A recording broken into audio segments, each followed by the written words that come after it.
మీరందరూ కోర్టు తీర్పు రాకుండా, పోలీసుల తీర్పు రాకుండా మీరు ఎలా శిక్షలు వేసేస్తున్నారని అడుగుతున్నాను. మీ శిక్షల వల్ల మేము చచ్చిపోతున్నాం, మా ఫ్యామిలీ చచ్చిపోతుంది, నా బిడ్డ భవిష్యత్తు పోతుంది.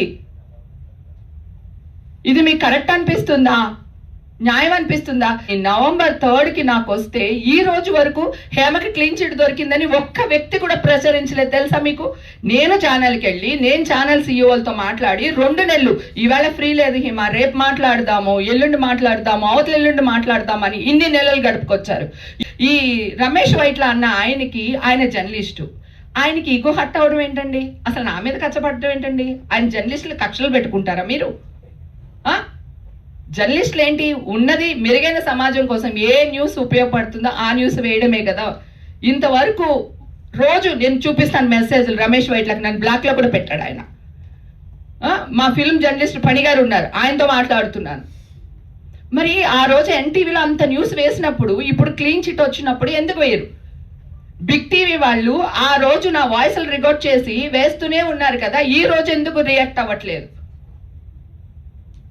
ఇది తప్ప కాదా చెప్పండి. రేపు నేను నా బిడ్డకి మ్యారేజ్ చేయాలనుకుంటాను, నా భవిష్యత్తులో నేను ఇంకొకటి అవ్వాలనుకుంటాను. ఎవడో కోన్కిస్గా గొట్టంగాడు ఇది డ్రగ్స్ లో ఉంది, ఇది మాట్లాడుతుందని నన్ను హేళన చేస్తారు కదా. సో క్లీన్ చిట్ వచ్చినప్పుడు కూడా ఇలాగే జనాల్లోకి వెళ్ళాలి కదా. నా పని మనుషులు నాకు దొరకలేదండి. మీరు ఈ న్యూస్ వేసినప్పుడు మనల్ని అరెస్ట్ చేస్తారంటే వెళ్ళొద్దు వాళ్ళ ఇంటికి పనికి అని. మీ వల్ల ఎంత ఇబ్బంది పడుతున్నామో ఆలోచించండి. ఇది మీకు కరెక్ట్ అనిపిస్తుందా? నేను 3 నెలలు ఆగానే, ఇది 4వ నెల. సో ఎందుకు మీరు రియాక్ట్ అవ్వలేకపోయారు? చెడని ప్రచారించినంతగా మంచిని ఎందుకు ప్రచారించలేకపోతున్నారు? ఇది మీకు న్యాయం అనిపిస్తుందా? నిజంగా ప్రసాద్ గారు చెప్పండి సార్. ఏం సార్ మీరు నన్ను తిట్టలేదా? ఇది గతంలో కూడా ఇదే జరిగింది సార్. నేను తిట్టట్లేదు సార్, నా బాధ సార్, ఇది నా బాధ సారీ. అదే ఏం జరిగిందో తెలుసుకోకుండా న్యూస్ ఎందుకు వేశారని అడుగుతున్నాను సార్. ఇప్పుడు అడుగుతున్నారు కదా, అది ఇందాక ఎందుకు అడగలేదు సార్? 3 నెలల క్రితం నాకు క్లీన్ చిట్ వచ్చినప్పుడు ఎందుకు వేయలేకపోయారు సార్ మీరు? మీ అడిగే ప్రశ్నకు సమాధానం చెప్పండి.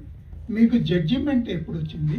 ఆ జడ్జిమెంట్ కాపీ ఎక్కడ ఉంది సార్? ఆల్రెడీ గ్రూపుల్లో నేను షేర్ చేశాను సార్. నవంబర్ 3కి ఆల్రెడీ మన వాళ్ళ దగ్గర గ్రూపుల్లో ఉంటుంది. జడ్జిమెంట్ ఇచ్చాను. నవంబర్ 3కి వచ్చింది సార్ జడ్జిమెంట్ కాపీ. నవంబర్ 3కి వచ్చింది. జడ్జిమెంట్ లో యాక్చువల్ గా ఏముంది? జడ్జి గారు ఏమని తీర్పిచ్చారు? జడ్జి గారు తీర్పిచ్చింది సార్, ఆ డ్రగ్స్ కేసుకి నాకు ఎలాంటి సంబంధం లేదు, నేను నిర్దోషిని.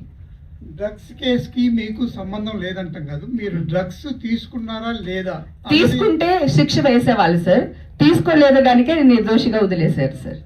నిర్దోషిగా వదిలేయటం వేరు పరిస్థితులు. మీరు డ్రగ్స్ తీసుకున్నారా లేదా అన్న పాయింట్లో అది క్లారిటీగా తీసుకోలేదు అని పరీక్షలు, రక్త పరీక్షలు కానివ్వండి, ల్యాబ్ టెస్ట్స్ అవన్నీ వాటి ఆధారంగా వాళ్ళు చెప్తారు. అవునండి, వాటి ఆధారంగానే చెప్పారండి. ఆల్రెడీ నేను అప్పుడే ఆ జూన్ తర్వాత నేను కూడా టెస్ట్లు ఏదైతే ఉందో అది నేను పబ్లిక్ గా పెట్టాను సార్. ఇదిగోండి నా టెస్ట్లు, మీరు ఎక్కడికి రమ్మన్నా వస్తాను, మీడియా వాళ్ళు మీరు టెస్టులు చేపించండి, నాకు కోర్టుది నమ్మొద్దు, చట్టాన్ని నమ్మొద్దు, నన్ను నమ్మొద్దు, శిక్ష అని నేను ఆల్రెడీ ఇచ్చాను సార్. మొత్తం బ్లడ్ రిపోర్ట్స్ కూడా నేను లైన్ లో పెట్టాను సార్. అందరూ ఈ జడ్జిమెంట్ వచ్చిన తర్వాత మా అసోసియేషన్ రెస్పాన్స్ ఏంటి సార్? మా అసోసియేషన్ నా కార్డు ఫస్ట్ తీసేశారు సార్, కానీ 1 వీక్లో ఇచ్చేసారు సార్. జడ్జిమెంట్ రాకుండా మీరు ఎలా శిక్ష వేస్తారు అని చెప్పి నేను లెటర్ రాసి ఇచ్చాను సార్.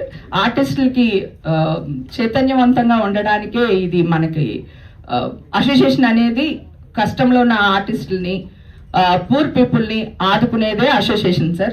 అలాంటి అసోసియేషన్ తీర్పు రాకుండా, కోర్టు తీర్పు రాకుండా ఇలా చేయడం కరెక్ట్ కాదు, ఏదో మీడియాలో వచ్చింది నమ్మకూడదు అని చెప్పి నేను లెటర్ ఇచ్చాను. వాళ్ళు ఇమ్మీడియట్ గా నా కార్డు నాకు ఇచ్చేసారు సార్. ఇమ్మీడియట్ గా జరిపింది, 1 వీక్లో జరిగిపోయింది. కానీ ఇండస్ట్రీ నుంచి మీకు ఎందుకు అంత సపోర్ట్ అసలు రాలేదు? ఎందుకు రాలేదు సార్? చిరంజీవి గారు మనుషుల్ని పంపించారు, తనకి ఏం కావాలో హెల్ప్ చేయండి అన్నారు. తర్వాత మా హీరో, ఇంకో 2-3 హీరోలు, డైరెక్టర్లు అందరూ సపోర్ట్ చేశారు సార్ నాకు. సార్ నా ఇండస్ట్రీ నాకేం సపోర్ట్ లేదు. విష్ణు బాబు కూడా సపోర్ట్ చేశాడు సార్, ట్వీట్ కూడా చేశాడు. తర్వాత అసోసియేషన్లో ఉంటారు కదా ఇంకా మిగతా వాళ్ళు, మనకి నచ్చినోడు ఉండొచ్చు, నచ్చినోడు ఉండొచ్చు కదా. సో అదేదో జరిగింది మిస్టేక్, కానీ ఇమ్మీడియట్గా సర్దుకున్నారు. ఇండస్ట్రీ సపోర్ట్ నాకు 101% వచ్చింది సార్. రాలేదనుకండి. చిరంజీవి గారు నాకు ఒక మంచి క్యారెక్టర్ ఇప్పుడు నెక్స్ట్ మూవీలు ఇస్తానని ప్రామిస్ కూడా చేశారు. ఆయన పర్సనల్ గా రాకపోవచ్చు నా దగ్గరికి, ఆయన మనుషులతో కవర్ పెట్టారు. నేను ఈ ఇష్యూలో ఉన్నప్పుడు ఎవరి హెల్ప్ తీసుకోలేదండి, ఎవ్వరికి ఫోన్లు చేయలేదండి. ఎందుకంటే నేను నిర్దోషినని నాకు తెలుసు. ఫస్ట్ నుంచి ఇదే వాయిస్ లో మాట్లాడుతున్నాను, ఇప్పుడు ఇదే వాయిస్ లో ఉన్నాను. నేను డ్రగ్సే కాదండి, నేను పార్టీలకి వెళ్తాను, నేను తిరగనని చెప్పట్లేదు. నేను నా లైఫ్లో ఎంతో కష్టం చూశాను. ఇల్లు కిచెను షూటింగ్ తప్ప నాకేం తెలియదు.